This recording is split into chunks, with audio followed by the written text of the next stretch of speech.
G'day and welcome to the Ball Boys Fantasy Basketball Podcast. Today we are breaking down some players you can get at the end of the drafts called deep sleepers that you can take a late round flyer on that could potentially win your league. Let's go!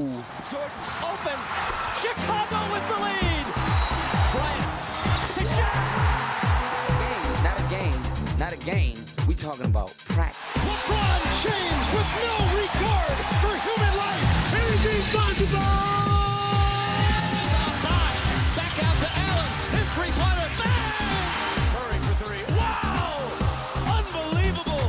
Making it rain in New York. We the North are now we the champions. Not the destination, it's the journey. Mamba out. G'day and welcome again to the Ball Boys Fantasy Basketball Podcast. I'm your host, Mitch Casey, and you can find me on Twitter at Ball Boys Fantasy. And thank you for tuning into this video, guys. We're, like we said, going through deep sleepers, players who are ranked. I've put the cutoff here at a Yahoo ranking of 120 or later. In fact, all of these guys are ranked 130 or later. Some of them going right down into the deep 300s, which I think can definitely still be drafted in standard leagues. So we're going to be going through. There's a fair few names here that I think should at least just be on your radar, so that when it gets down to sort of your last 3 or 4 picks in a draft, depending on how deep you're going, you can definitely have a look at taking these guys as a high upside flyer type pick, and some of them more so than others, I think have a lot of upside in this sort of range. Before we get into it, just want to remind you guys that the Ballboys Championship 30 League is under, well, I've sent out the invites. Now, I've sent out 30 invites. At the moment, I have 20, how many people have joined up? 22 people who have accepted and joined that league at the moment. So there's 8 of you guys out there that have an invitation in your Twitter inbox, Twitter DM. So just go and check that. I will give everyone till the end of this week, till the end of this weekend to join. And if you haven't accepted the invite there, I will send that out to others who have submitted their reviews. So if you haven't submitted a review, not too late. If you do a really creative one that makes me laugh and I think creative, and there's a few spots to get in there, I will then send out, or whoever doesn't join up, I will send out their invites to those other people. So still a chance to jump into that league. But thank you very much for those of you who have sent those reviews over, and look forward to drafting against you guys very soon. Hopefully the guys in that league, you don't have to watch this video. You can go ahead and skip this one. Don't pay any attention. But anyway, let's get into the video and the podcast. Let's talk about Emmanuel quickly, who is ranked at 130 over on Yahoo. Now, I actually really like Emmanuel quickly. I think he is someone that has a chance to be a really good player in the NBA. He really stepped up, and I've said this a few times about him. He really got into the good books of Tibbs' rotation. In the second half of the season, he averaged 31 minutes across 40 games. For the season, he averaged 29 minutes per game. Came second in the Sixth Man of the Year award, I believe. And I think that he's now one of Tibbs' guys. And whenever you can be a Tibbs guy, that's always a great thing for your value. So I think that despite him maybe not starting the season, coming off the bench, I still think he's going to get minutes at least in the high 20s, maybe approaching 30 minutes per game. And in that time, so last year he was 110th. In the last 3 months of the season, he was the 71st ranked player. Now, he did that by increasing his efficiency. In the last 3 months, he shot 42% from the field for 18 points, 2.5 threes, 3.5 assists, and a steal per game. He also hit over 80% from the free throw line on nearly 4 attempts. So really decent numbers there. He doesn't block shots. He doesn't get many rebounds either. So, but that's okay. He's a point guard, shooting guard guy. You're getting outside the top 120. You're not really expecting that from those types of players, but he can definitely help you in points, threes, free throw percentage, and a little bit of assists as well. And I don't think he's going to be a huge negative to your field goal percentage as he was the previous couple of seasons. So past 2 years, he was at 39 and 40% from the field. I feel more confident based on what I saw last season and how he performed and the confidence he gained from that I think he's going to be at least around that mid-40s mark rather than low 40s, high 30s in field goal percentage. So I feel fairly confident that he's not going to destroy your field goal percentage. and he's at least going to provide you with some decent points. In that, again, that kind of Jordan Clarkson type mold, and I pick 130, I feel really secure and safe about his role. So I think that there's at least a decent amount of value there.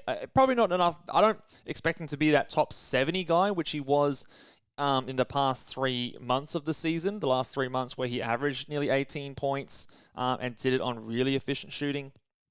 He actually had stretches where he was averaging, the last month he averaged nearly 23 points per game. I don't expect that, but there will be hot patches there, and he can definitely be someone that helps you out that I think doesn't get a lot of love through fantasy circles. So Emmanuel quickly is the first guy here. Next one, we're going to talk about Denny Avdia, who is ranked 133 over on Yahoo. Now, Denny is someone who I can't really make my mind up. I don't really know if I buy too much in a huge fantasy upside ceiling from him. I think he maybe is a better real-life player than his fantasy stats maybe suggest, but the opportunity is there. Obviously, Beal is gone. Kristaps Porzingis is gone. Does he start? I'm not 100% sure. Perhaps they want to maybe start like a Corey Kispert instead of him. Maybe you want to do a Tyus Jones, Jordan Poole, Kispert, Kyle Kuzma, Gafford starting lineup. Maybe he could get in there instead of a Kispert. Maybe he even gets in there instead of a Tyus Jones and you run Poole at points and Kispert at shooting guard. I don't know if that's really what you want to do. So his role is not as secure to me as someone like and Emmanuel quickly. And I do think he probably needs a decent chunk of minutes to get standard league relevant value because he's not a huge usage player. He's a low usage player. He doesn't, despite being a really good defender, he doesn't really get steals and blocks at all. His value comes from decent rebounding and assists from the forward position.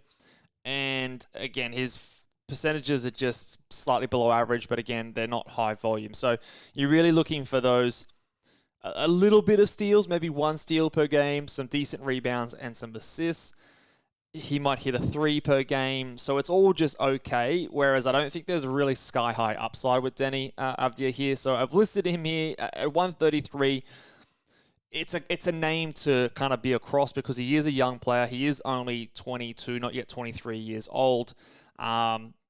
But I'm not a big believer in terms of his sky-high upside. But again, he is someone at least to monitor. And if some of these other guys who I believe in more are already off the table, he is a guy that you could probably take a flyer on in the last 1 to 2 rounds of your draft.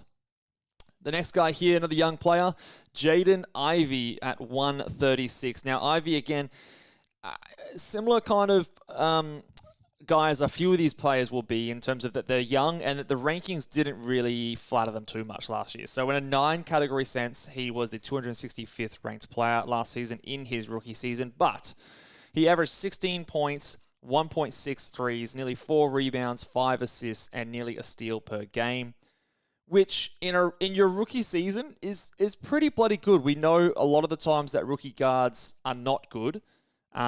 We've seen players like a Darius Garland in the past really turn around those numbers very quickly from year to year. Now, not to say that I think he's going to come out and be a top 70, top 80 player. I don't, because I do think he does have some deficiencies in terms of he's not an excellent three-point shooter. He doesn't really generate the steals and blocks thus far. We haven't seen yet. And the efficiency still has a fair way to go in both categories. I do think his field goal percentage increases. I do think that he might maybe improve his three-point shooting with Cade playing a bit more on ball, but maybe that means he takes a bit of a hit to his overall usage and his assist numbers. So the efficiency versus the slight drop in usage, I still think it's a net positive for him, just going into his second year, being a better player, playing with better players. But I don't know if you're going to get the reward from a category 9-cat rankings system. But what you will get is a player who can give you some assists, which are hard to find later in drafts. He will give you decent points. I do think that he can improve in his threes. Maybe he can get you a steal or 1.1 steals per game. If he's not having to do as much on offense, he can focus a bit more on being a disruptive defender. That's certainly possible. And again, the field goal percentage, I think, will definitely improve in year 2, as most players do, especially those guards who struggle early on in their careers. So I think he's not necessarily a sky-high, quote-unquote, rankings player, but I do think that he has enough attributes to help your fantasy teams in certain areas when you're looking at the back end of the draft. And who knows? Like, he's a talented player. I am a big believer in him long-term and overall. So sometimes it just is everything can improve very quickly with these kinds of players, like we mentioned with Darius Garland before. Actually, let's bring up the Garland example, because I think he is a bit of a shining example of this kind of thing. So in his, that's totals, we don't want that. So in his rookie season, he was the 294th ranked player. Then he was the 122nd ranked player. So he's shot up 170 spots. And then the next season, he was the 36th ranked player. So each season, huge leaps. In, not too much difference of minutes. He went from 31 to 33 to 36. So 2 to 3 minute increases each season, and massive improvements. And I think that some of those guards, maybe not quite to that extent, but it's within the realms of possibility. Now, obviously, you don't draft him with that in mind, but Darius Garland went from 294 to 122nd. I think that's very reasonable for Jayden Ivy to do that. And again, those assists and points can be difficult to find. The next guy here is Obi Toppin. A little bit older than his last few guys, but definitely has the opportunity in front of him. Now, he is someone who I don't think projects too well when you just bring across his fantasy translations, and his per minute upside isn't as strong as you might think. He has played minutes as a starter before. So last season as a starting player in New York, he played 31.5 minutes, averaging 21.8, 3 threes per game, only 3 rebounds, which is interesting, 3 assists, 1.2 steals on 58%. Now, the caveat here is that was only in 5 games. So extremely small sample size. I think that he's someone that, again, the thing that really shines through there is the lack of rebounding for a player at the power forward position. So don't get it twisted that he's going to come out here and average 8, 9, 10 rebounds a game. I don't think that we're going to get that from Denny Avdia. Sorry, not Denny Avdia, Obi Toppin. So despite him having the opportunity there, and it seems, I don't know, lazy, but it kind of gives me the what's his name? The guy who was... Hold, this is going to kill me. Jalen, what was his teammate? Anyway, it kind of gives me that player that I don't necessarily believe in his talent. He's got the opportunity here, but how long can he hold that spot? I will say that the Indiana Pacers are set up to really succeed for a player like Obi Toppin.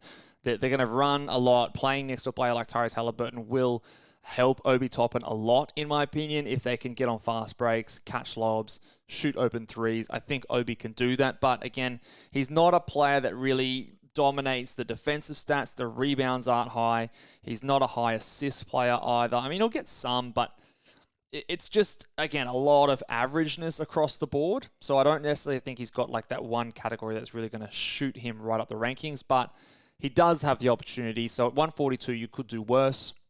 At least he should be at the start of the season playing 28, 30 minutes a night. And if he can do something in that time, I wouldn't be shocked. But again, kind of like the Denny Avdia situation, I don't know if there's a super high upside here with a player like Obi Toppin. But the opportunity, he might prove me wrong. This next guy here, talk about upside, he definitely has it. Let's talk about him. Now, I want to clarify something. We're talking about Paul Reed here. Now, he is ranked at 144 on Yahoo. Now, I was talking about Paul Reed, and it kind of didn't sit well with me afterwards a little bit, but I want to clarify what I said in my breakout candidates video. Now, I said, I think on the graphic there, I think I had Paul Reed, his ceiling being top 40 to 50. Now, let me clarify. I don't expect that to be what Paul Reed does this season. So I'm by no means saying that you draft him anywhere close to that ranking. But Paul Reed is one of the best per 36-minute players in fantasy basketball. He is a per-minute beast. And when you hear comments like from Nick Nurse saying, yeah, we're gonna play him a bunch of minutes next to Embiid. He's going to be doing a lot more this season than I think he's ever done. And you've got a player like PJ Tucker in your starting power forward spot.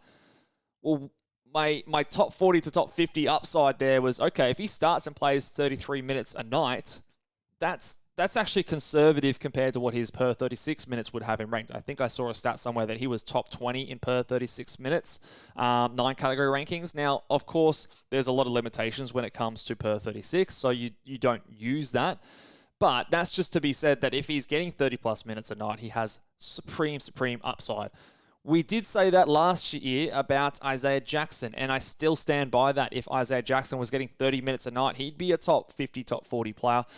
But it didn't happen, did it? So you always have to take these players with a grain of salt, and that's why when Isaiah Jackson was going top 80, top 90 last season, I said, well, hold on, let's wait up here, guys. And I would say the same thing about Paul Reed.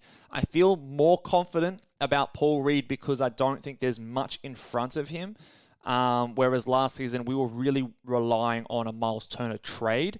I don't think that needs to happen with Paul Reed. Like, there is a very realistic scenario where either PJ Tucker is gone with James Harden, and they're like a package deal and they go together. 2, PJ Tucker is just sucky and old, and you put Paul Reed out there and he plays 28 minutes a night, 26 minutes a night, dominates, gets top 80, top 70 per game value. Or 3, I mean, he plays, I mean, those are the 2 options really, but it means that he's got more than one avenue to get there. You don't rely on a player being traded like an Isaiah Jackson was last season. So Paul Reed is definitely an amazing flyer. Don't get too over excited. I'd be taking him in the last... I'd be happy to take him in my final starting roster spot. So if I'm in a 10-player starting roster league, I'm happy to take him with my 10th guy if I really wanted him and he really fit what I was going to do. And then with my next guy, maybe I'm not chasing quite the high upside. I'm kind of just going around early on my upside picks where you would normally do that for your bench. That means you just get a more boring player as your first bench player, just to make sure you get this guy who I think of all the players we're going to talk about has the highest upside. But you're not reaching inside the top 100. You're absolutely not doing that because there's still good players you can get there. There's still some really more sure things that you can get at that point. So Paul Reed, probably the best deep sleeper guy ranked outside the top 120 that I'm going to list today. I definitely believe in him. My projections, I've got him at the moment projected for like 22 minutes per game. And even in that time, I think he cracks my top 100 in -1 rankings. Actually, 21 minutes per night I've got him projected, and even that's enough to get him at top 100 value on the back of his rebounds, steals, blocks, and field goal percentage. But again, you don't draft him there because so many things can happen. There's a wide range of outcomes here, but that is still to say he is one of my favorite sleepers if you can get him at the right spot. So I hope that all makes sense. I hope that is clear. I'm still very excited for what Paul Reed can do. I've been a Paul Reed fan for the last several seasons, and I've been watching and waiting. And these comments from Nick Nurse did get me very excited. It also got everyone else very excited. So the snowball has begun. So it'll be interesting to see how high he does go when things get close to the season. If we see him starting next to Joel Embiid in the preseason, and it looks like he's going to start at power forward, then yes, you can start to draft him closer to pick 100. But for now, probably outside pick 110 is about where I'd want to grab him. Similar kind of thing here with Tyree Easton. So Tyree Easton was kind of the guy. I mean, we sort of knew this about him last year, or at least I hope you did. I was sort of saying that he's going to be that tease, kind of like Şengün was in his rookie season. Tyree Easton was a similar kind of thing where we know when he gets minutes, he's going to be good. Now, the good thing about Tyree Easton is I think with Kevin Porter Jr. likely gone from this team, it does affect a lot of the bench players for Houston all positively. So I don't necessarily think there's one particular player that gets the like a huge bump. Maybe it is Emmanuel Thompson, who we will talk about later. But it also, I think, helps Tyree Easton because there's just, when you had a guy who was probably going to get 28 minutes a night and you're just completely eliminating that from the lineup and not replacing with anything, well, there's just more minutes to go around for those guys who were getting fewer minutes, which was a player like Tyree. So I think since that news, that helps me be a little bit more confident in Tyree's at least playing time. He still will probably more than likely be a steal specialist, but if he can get himself to 26 minutes or more a night, he will definitely be someone that could pretty comfortably crack the 110, top 100 range. I think that when we see the stats that he puts up, I do think sometimes his overall ability gets sometimes overrated.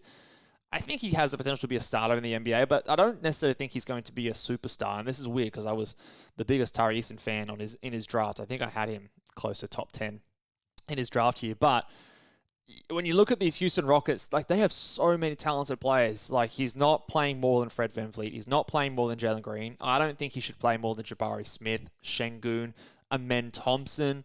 Dylan Brooks, I mean, like, as much shit as you want to give the guy, he's a pretty good defender if that's what he's locking in and playing his role in doing. Then Tyree Easton maybe gets more steals, but Dylan Brooks maybe is still probably a better defender, despite the difference in the numbers. So I think Tyree is good, but I also don't necessarily think that the Rockets view him as this long-term, like, lock him into the starting lineup at some point. That's a possibility, and that could definitely be something that eventuates.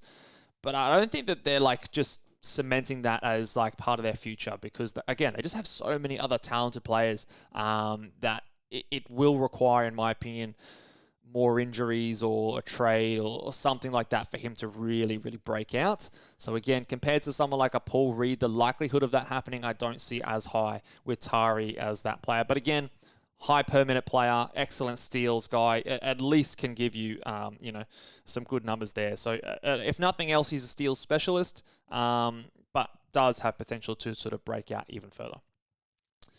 Next guy here, another second-year guy, Bennedict Mathurin, who I'm pretty keen on this season. I think that he is someone that the biggest impressive thing for Bennedict Mathurin is his free throw attempt rate in his rookie season. So if I just pull up his numbers here, I think he was second behind Paolo Banchero when it came to rookies and their free throw attempts per game, which is always a strong indicator for how well they're going to succeed on the offensive side of the floor. So last season, he averaged 5.8 free throw attempts per game, converting them at 83%, which is really, really positive. That's his by far his best category, and I think, going into his second season, he can build on that for sure. I do expect him at this point to start next to a Tyrese Halliburton and a Bruce Brown. I'm projecting Buddy Hield to move to the bench.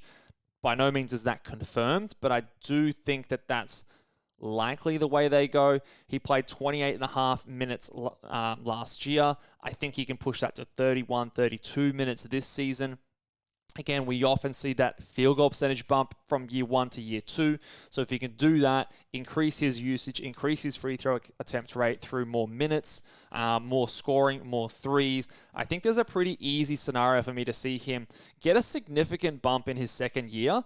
Now, he's not going to give you much else outside of scoring threes, a little bit of assists. We would love to see his steals kind of come up and that be a bit bigger part of his game. We do want those threes to come up, maybe a decent amount. So he averaged 1.3 threes. If he can get that over 2.1, 2.2 threes per game, then you're really starting to look at someone who can be close to a top 100 range guy. But it really is that free throw percentage and that free throw volume, which is extremely hard to find. And especially at 148 on Yahoo, that's definitely someone I'd be happy to take, 20, 30 spots higher, just because of that uniqueness alone, and no one else in this range will be able to provide that for you. So, for that reason and that reason alone, I think he's definitely a late round deep sleeper that you should keep an eye on, with the upside for him to do even more. This next guy here is a little bit of a weird one because I'm not a big believer in him. I don't think he's a great player, but he still scores a lot, and as much as I don't think he's going to be starting, I could be wrong, and they could move someone like a Jeremy Sohan or a Trey Jones or even a Zach Collins to the bench, and he might keep his starting job. Now, last season, he was the 158th ranked player in a 9-cat setting. Again, better than that in a -1 because you're punting his blocks or his field goal percentage. This season, you've got Wemby there. The usage will go down, but maybe that means his field goal percentage goes up. He's still probably going to get you close to 20 points per game, which is definitely valuable, especially this late in the draft. Like we kind of said with Benedict Mathurin, his free throws. The points here for Keldon Johnson are definitely valuable. Now, I'd probably go a Mathurin over a Keldon Johnson just because of that free throw uniqueness. But again, you can get nearly 2 threes, 2.5, 3 assists, 5 rebounds is probably easy enough to expect or get from him. The field goal percentage, you might hope that with Wemby there and everyone just getting a little bit better, that it improves a little bit. It's not quite the drain that it was last season. So at rank 150, I think that's fine. Now, if we start to see him starting in the preseason games, then you might even want to boost him up and take him as one of your last starting spots if you really do need those points. But again, at 150, as much as I don't really like him as a player or think he's a valuable fantasy player, he is someone that should definitely be drafted. And if nothing else, just for the points value. But again, I don't necessarily think the upside is super sky high, but he does have some usefulness. Let's go. And before we talk about these next guys here, just a reminder that BallboysNBA.com is open and available. If you want to check out, a lot of people have been asking me where can you find my rankings, my projections for points, categories. It is at BallboysNBA.com. So go over and check that one out, guys. Subscribe either as a silver or platinum membership to get access to those. I'm very close to finishing my Dynasty rankings, which will be coming out, which will be top 250 Dynasty Category League rankings with comments about every single player, their strengths and weaknesses, and everything like that all included.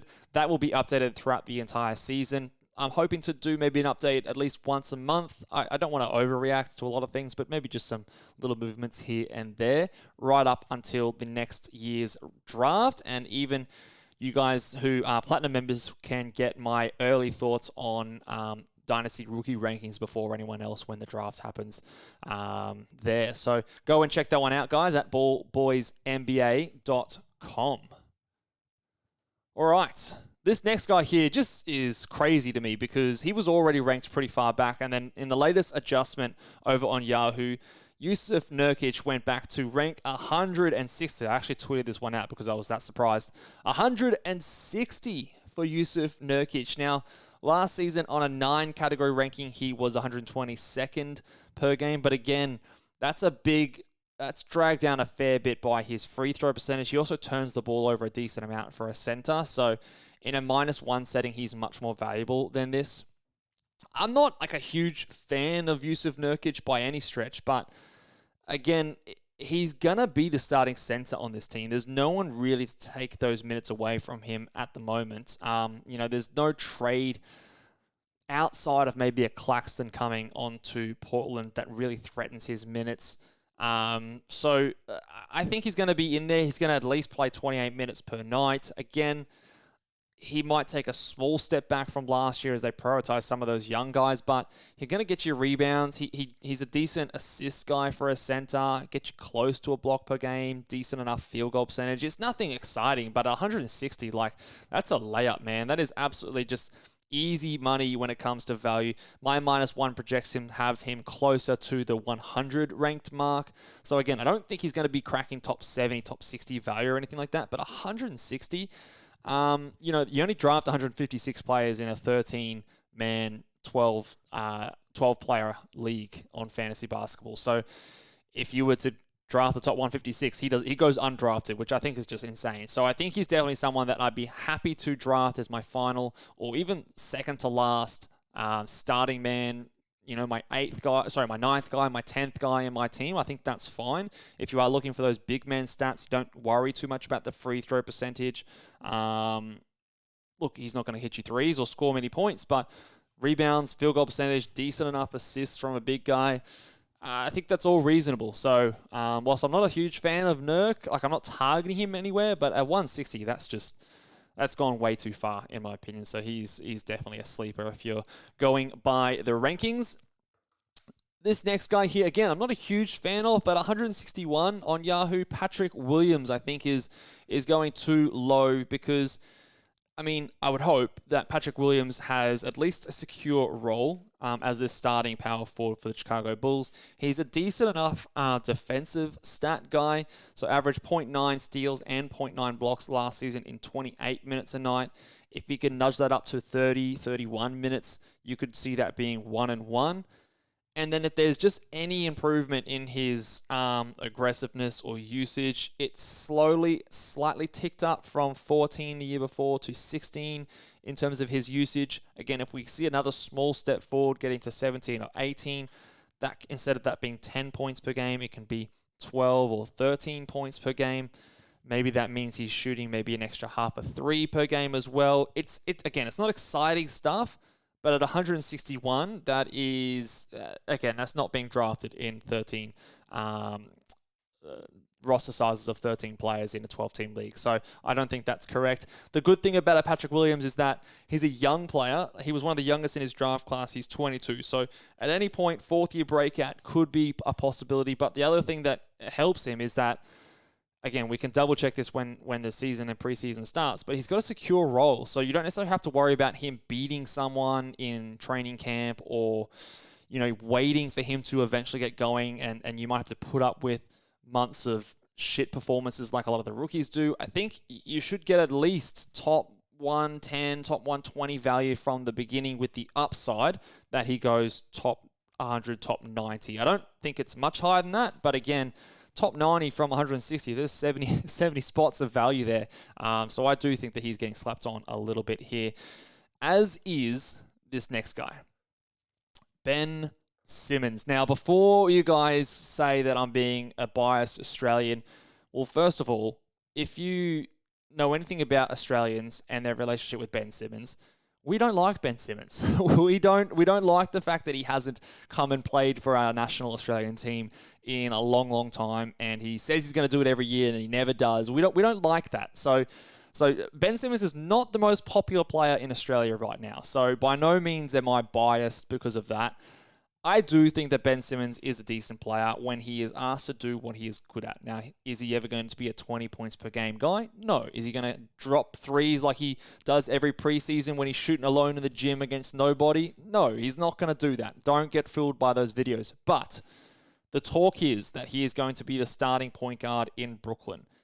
When he is the starting point guard, he is someone that can give you value in fantasy basketball. Now, last season, in starting games, he averaged 28 minutes, put up 7 points, 6 rebounds, 6.8 assists, 1.5 steals, 0.6 blocks, and 55% from the field. Now, you look at that and you go, oh my God, 7 points? Like, what are we doing? But Draymond averages 7 points, and he's getting drafted in the top 8. Not top 8, the top 80 or 90. Like, that's where he's going. But Ben Simmons, in my opinion, probably has higher upside than a guy like Draymond. He's younger, obviously. And we've seen him be an all-NBA player before. Now, I'm not expecting him to go back to averaging 14, 16 points per game. But he doesn't need to. That's not what you're drafting Ben Simmons for. You're drafting Ben Simmons because he's a good rebounder. He gets good assists. He gets amazing steals. He gets a decent amount of blocks for a guy who can sit in your point guard position. And he's a great from the field. So 55, 56% from the field. Those combinations of stats are very difficult to get all in one player. And so again, when we talk about -1 rankings versus 9 category rankings, he projects a lot better in that type of scenario because if you put him on a specific team, either you're punting points or you're punting threes or free throw percentage or all three, in that situation, he's pretty bloody good because he does a lot of the things that a lot of the other big guys in those builds don't do in the assists and steals, but he still helps your field goal percentage. He still contributes to the rebounds. So a player like Ben Simmons, now, you don't draft him anywhere near the top 100. You don't do that. I mean, actually, in some situations, I don't mind it. But ideally, you're getting him outside the top 120. And he has the potential to be top. Like, we talked about Paul Reed before. Like, he and Paul Reed are two guys that in this rankings are probably up the top of the guys that I believe in terms of upside. These guys can really contribute and really do a lot of things for a fantasy team that a lot of them just don't. A lot of these other players just don't have the capability to. But a player like Ben Simmons is elite in a number of different categories: assists, steals. He's again great rebounder for a guard, great field goal percentage for a guard, decent blocks for a guard. So all of these things you just won't really find with a lot of these other guys. So of this list, Ben Simmons is probably one of my favorites just because of the uniqueness and the upside of him. But I am obviously wary of the fact that he sucked last year. That is not debatable. He wasn't good. But even if he can get back to sort of like 80% of what he was, then I think he can be a massive steal for fantasy basketball leagues. I will just say, the last thing before we move on for Ben Simmons, I've got him projected to roughly 10 points per game. And in a 9-category ranking, that projection is probably down closer to the 150 mark. But in a -1 setting, when you are punting, now for him, his worst category in my projections, if I just have a look here, is it is his free throw percentage by a decent margin than his threes. But if you're punting free throw percentage, in his -1 ranking, he probably is a top 90, top 85 player. So there's a big discrepancy between his -1 ranking and his 9-category ranking. So again, when everyone looks at his ranking on Yahoo when the season starts and it's like 160, but he's putting up, 6, 7, 1.5, 55% from the field, then just remember those rankings have a place in different scenarios. So that's all I'll say with that one. But again, don't go too high, but he has definitely a lot of use in certain builds. This podcast is going to go for ages. I'm taking way too long. Let's keep going. Next guy here, Steven Adams, talking about poor free throws. Steven Adams is a guy that I think is slam dunk value at 175 on Yahoo. The reason he's there is because he sucks at shooting free throws, but again, -1 rankings. Who gives a shit? Punt the category. Again, the difference between his 9-category ranking and his -1 ranking, so if you are in a head-to-head league, it's just enormous. It's nearly 100 spots difference in my projections. And he's a guy that 11 rebounds, 2 assists, a steal, a block, 58% from the field. Like, these are all numbers that he can do. Sure, he won't score, he won't hit threes, similar to like Ben Simmons kind of a type, but he's got a guaranteed role. He's extremely important for the Memphis Grizzlies. We've seen, obviously, the slander that Jaren Jackson Jr. got at the World Cup playing center. Steven Adams is going to be locked into a 28 to 30 minute a night, or maybe even more, role in over at Memphis. And he's going to just keep doing what he does. So he is definitely a guy that needs to be drafted in every single league. If you are the team that is punting free throw percentage, you've got a guaranteed sleeper, high upside guy for where you can get him at the back end of your draft, who can give you the same amount of rebounds that someone like Nikola Vucevic can give you, if not more rebounds, and he's going to give you better field goal percentage, more blocks and steals, similar levels of assists. Sure, he won't score and hit the free throws, but if you're punting free throws, who cares? So that's why a player like him jumps up a whole lot when we're talking about -1 rankings there as well. Next guy here, Jalen Suggs. Probably one, again, we've talked about a few of these guys that I don't believe in quite as much, but Jalen Suggs, I don't necessarily think his upside is sky high. I still can see a world where he really jumps out and improves a whole lot going into his 3rd NBA season, but just the convoluted backcourt in Orlando gives me pause. I don't know if that shooting's ever going to come around, but he's a great defender. He can give you assists and steals. Again, assists hard to find later in drafts. Maybe he can just get the percentages enough that they're not going to absolutely kill you. Again, in -1 rankings, he works out a little bit better because of the fact that you can punt those categories. But again, we still got to remember that this guy is a young player. He's still getting better. He was a top 5 pick. I was a fan of him in his NBA draft, which is maybe why I'm clinging on to hope a little bit longer. So I could be clinging on to hope a little bit longer than maybe I should have. But I think when you've only got Gary Harris kind of in front of you, I don't think Anthony Black's going to be pressing too much of his time early on. Maybe that happens faster than I'm giving it credit for, but I think he's at least worth a punt. And at 184, you take him with your last pick, and I think you could definitely do worse. Next one here, Amen Thompson. I really like the Thompson twins. I'm a big fan. Amen Thompson is ranked at 186 on Yahoo. I am not letting Amen get undrafted in any of my leagues. He is someone that I'm absolutely targeting with my last 1 to 3 picks of the draft, especially with shitbloke Kevin Porter Jr.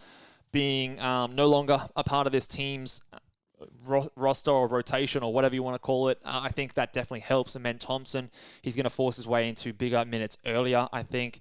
Now, again, he's not going to score a whole lot, but a player who can get you sort of 4 to 5 rebounds, 4 to 5 assists per game, 1.1 to 1.4 steals per game. He can maybe get you half a block. The field goal percentage, I don't think it's going to be as rough as his brother Asar. He was actually a really elite finisher at the rim for the G League, not G League, for Overtime Elite. And you can definitely see that with his creative finishing and things like that. So I think the field goal percentage for a rookie guard is actually not going to be as bad as a lot of those other guys. And he's not going to be, I think, a high usage player. So even if it is poor, it's not going to hurt you all that much. Free throw percentage won't be very good, but again, hopefully that's on low attempts. I just really am interested to see what Amen can do. I really rate his ability and his talent, so definitely someone I'm not letting escape. I'm not leaving the draft without him at least being drafted by somebody, because if it's not by someone else, it's going to be by me. Next guy here, again, a guy I seem to get on a lot of these mock drafts, Jalen Johnson. A little bit less confident with him compared to Amen, because I don't know if his talent, forces his way onto the starting roster like Amen does. But again, you've got Sadiq Bey, you've got DeAndre Hunter kind of as the two guys in front of him at the 3 and the 4. And I think that he can just impact a basketball game more than those guys, in my opinion. Do they share the same opinion at Atlanta? Obviously, he can't shoot very well, which when you put a Kongu and Clint Capella out there as well, that does present some issues. So you might not want to cross those guys as much as you maybe would hope to with his talent level. But again, he's a good per minute guy, not quite as dominant as a Paul Reed, but in that same type of vein, steals, blocks, rebounds, field goal percentage. He can pass a little bit as well, so the assists aren't too bad for his position. But obviously I'm less confident in him than a Paul Reed. But again, at 199, you're getting 50 spots of value versus Paul Reed. Doesn't quite have the hype that a Paul Reed does. So for someone who has, I wouldn't say the similar level of upside, but in that kind of realm, Jalen Johnson is definitely someone to keep an eye on at 199.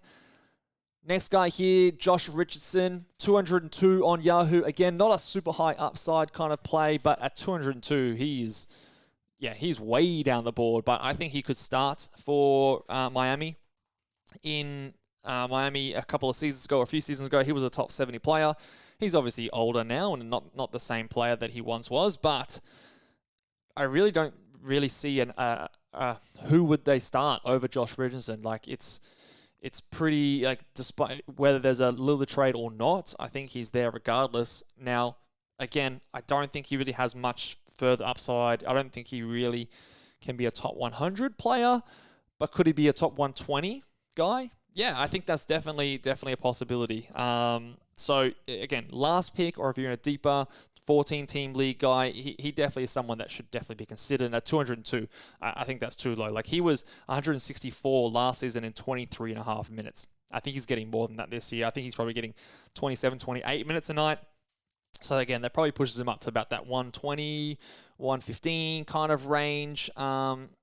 He's pretty even across the board. Rebounds are pretty poor on field goal percentage. So again, probably more suited to that smaller punting builds. But again, at this point of the draft, you're just looking for guys who are going to be out on the court. And he will be doing that, I think. Two more guys. The other Thompson twin, Asar Thompson, 222. Now, since the KPJ news, I think that the difference between these guys are a lot closer.